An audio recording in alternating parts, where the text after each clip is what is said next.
अब हम चर्चा करेंगे अध्याय नंबर 3 के PYQ क्वेश्चन या ब्याज प्रश्न। चलो देखते हैं पहला क्वेश्चन। मृदा आयतन का कितना परसेंट आयतन ठोस पदार्थ से घिरा होता है। मृदा आयतन को दो भागों में बांटा गया, एक तो ठोस पदार्थ और एक द्रव पदार्थ।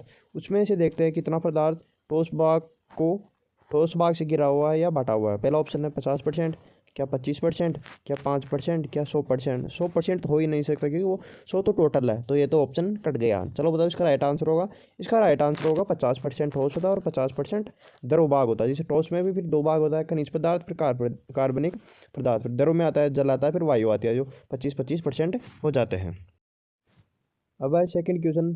मृत्तिका के कणों का यास होता है, यानी क्ले सॉइल के कणों का यास होता है 0.002 mm से कम, 0.002 mm से ज़्यादा, या 1 से 1.20 mm तक, या 0.25 से 0.5 mm तक। चलो बताओ इसका राइट आंसर क्या होगा।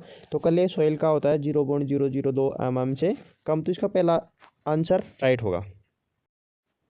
अब है क्वेश्चन आगे का। पौधों का कितना परसेंट भाग जल से निर्मित होता है। पहला ऑप्शन है 50%, या फिर सेकंड ऑप्शन है 70 से 95%, या थर्ड ऑप्शन है 25 से 35%, या 100%। तो यहाँ पर 100% तो हो ही नहीं सकता टोटल तो चलो बताओ इसका राइट आंसर क्या होगा।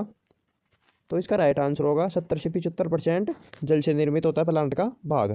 आगे का क्वेश्चन है। निम्न में से पौधे के लिए महत्वपूर्ण जल है, कौन सा महत्वपूर्ण जल कहलाता है।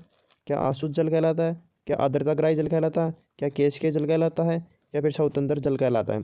चलो बताओ इसका राइट आंसर क्या होगा।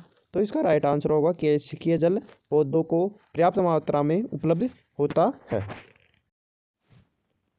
खड़ी फसल की मृदा में CO2 की मात्रा पड़त या बंजर भूमि होती है मृदा की अपेक्षा होती है लगभग 10 गुना, लगभग 2 गुना, लगभग बराबर, या लगभग 20 गुना। चलो बताओ इसका राइट आंसर क्या होगा। खड़ी फसल की मृदा में कार्बन डाइऑक्साइड की मात्रा पड़त की तुलना में लगभग 10 गुना अधिक होती है, तो इसका राइट आंसर 1 नंबर का होगा।